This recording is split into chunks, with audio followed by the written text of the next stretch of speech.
pemirsa, senang sekali saya Fani Indah kembali hadir menemani Anda dalam program Berita Sore TVRI Ciko yang menyajikan informasi-informasi terkini dari berbagai sudut kota Kupang dan sekitarnya.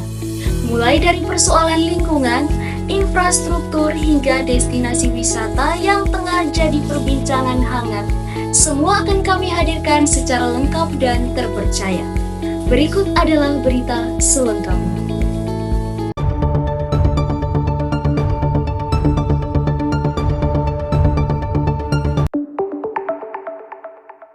Kita awali berita sore hari ini dengan kondisi memprihatinkan di salah satu kawasan wisata Kota Kupang. Pantai Warna Oesapa yang selama ini dikenal sebagai tempat favorit untuk menikmati matahari terbenam, kini tercemar tumpukan sampah dan merusak keindahan dan kenyamanan pengunjung. Sampah plastik, kayu, dan limbah rumah tangga terlihat berserakan di sepanjang bibir pantai. Pantai Warna Oesapa yang selama ini dikenal sebagai salah satu destinasi favorit warga Kota Kupang, kini menghadapi persoalan serius seperti penumpukan sampah yang kian memprihatinkan. Sampah-sampah yang berserakan di sepanjang bibir pantai ini didominasi oleh sampah plastik, kayu, serta sampah rumah tangga. Diduga sampah ini berasal dari aktivitas Pasar Oesapa, para pedagang kaki lima, serta kiriman banjir yang bermuara langsung ke area ini. Kondisi ini tentu mempengaruhi kenyamanan dan keindahan pantai. Banyak pengunjung yang merasa kecewa karena alih-alih menikmati panorama laut dan matahari terbenam, mereka justru harus berhadapan dengan tumpukan sampah. Kakak, apa Fani? Jujur terganggu karena rasa risih dan kayak kurang enak dipandang sih. Kalau di suasana pantai yang masih kotor begini, kakak masih mau datang di sini atau sampai? Untuk mau datang lagi mungkin masih pikir-pikir karena jujur Pantai Warna kalau dibandingkan dengan pantai lain di Kota Kupang mungkin ini salah satu opsi terbelakang. Soalnya bisa dilihat dari dia punya sampah itu mau menghadap ke arah laut atau berada di belakang itu sama saja kayak sampah berserakan. Terus sonde enak sih kalau misalnya ketong makan salome duduk dengan kawan-kawan sambil menikmati tapi ketong melihat kayak ada sampah gitu pasti ketong rasa risih sah. Jadi ketong ada opsi lain kayak coba selain di Pantai Warna atau di pantai mana kira-kira. Penumpukan sampah ini juga kembali menjadi sorotan. Kali ini terjadi di tempat pembuangan sementara Pantai Warna Oesapa Kota Kupang. Kondisi ini tidak hanya mencemari lingkungan, tetapi juga berdampak pada aktivitas pelaku UMKM dan kenyamanan pengunjung. Kakak, ini sampah ini bertanya langsung dari kepala dinas dan kelurahan Oesapa. Kontainer nih yang ini kontainer yang buang ini 3 RT RT 21, 22, 23 dengan sampah pasar. Selain dari itu sana ada loh. Kita tanya langsung kepala dinas dengan kelurahan Oesapa. Berarti kebanyakan sampah ini dari luar. Orang mau datang belanja atau mau datang pasar itu sudah menopuk sampah langsung buang-buang sampah. Melihat kondisi ini, pemerintah Kota Kupang pun didesak untuk segera mengambil tindakan nyata. Pembersihan dan pengelolaan sampah secara rutin perlu untuk segera dilakukan agar Pantai Oesapa dapat kembali menjadi tempat wisata yang bersih, nyaman, dan layak untuk dikunjungi. Berpindah ke topik infrastruktur, pemirsa, kerusakan parah terjadi di ruas jalan menuju gedung olahraga Flobamora atau yang dikenal dengan Gor Oepoi. Aspal yang mengelupas, lubang-lubang besar hingga genangan air menjadi pemandangan sehari-hari di kawasan ini. Tak hanya menghambat akses warga menuju Gor, kondisi ini juga mengancam keselamatan pengendara. Inilah kondisi jalan di sekitar kawasan gelanggang olahraga atau GOR Kota Kupang. Lubang yang besar, aspal yang mengelupas hingga genangan air menjadi pemandangan sehari-hari yang meresahkan warga. Kondisi ini dikeluhkan masyarakat, terutama pengendara roda 2 dan pejalan kaki. Selain mengganggu aktivitas, kerusakan jalan juga meningkatkan resiko kecelakaan khususnya saat musim hujan. Jalannya ini banyak kan celaka ulang-ulang. Kadang ibu pulang kerja jatuh karena lumpur, tapi itu dan jalan lubang-lubang. Banyak celaka di area sini dari Dangdang. Bahkan kemarin dulu masih jalan itu lah. Kalau benar, nah, untuk karena jalan saja berubah. Baru lumpuh, dapat satu menit.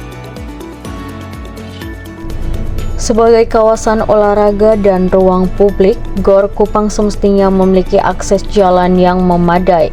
Namun, hingga kini belum tampak tanda-tanda perbaikan dari pihak terkait. Masyarakat berharap pemerintah segera melakukan perbaikan agar akses menuju Gor dapat kembali layak. Selain mendukung aktivitas olahraga, infrastruktur yang baik juga mencerminkan keseriusan dalam pelayanan publik. Kalau dalam kondisi hujan ini sangat mempengaruhi aktivitas lalu lintas warga sekitar yang ingin mau ke kantor gubernur atau mau ke pusat olahraga atau mau ke pusat perbelanjaan. Kira-kira seperti itu, sangat mengganggu dan sangat menghambat sekali. Harapan saya di tengah adanya efisiensi anggaran oleh pemerintah pusat, artinya dalam tahun ini atau tahun depan semoga jalan ini dapat dianggarkan dalam program pemerintah Jepang. Berita selanjutnya, pemirsa, rokok ilegal masih menjadi persoalan serius di Indonesia, termasuk di Kota Kupang.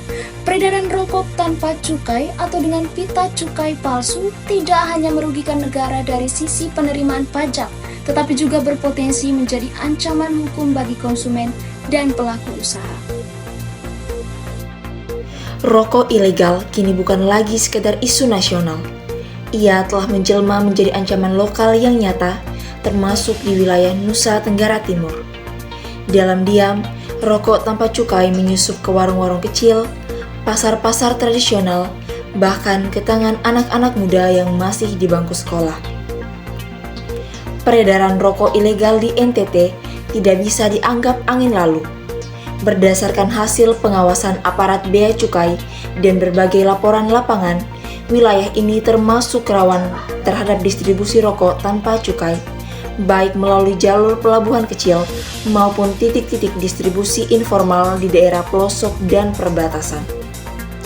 Harga yang lebih murah dibandingkan dengan rokok legal menjadikan produk ini digemari, terutama oleh masyarakat berpenghasilan rendah.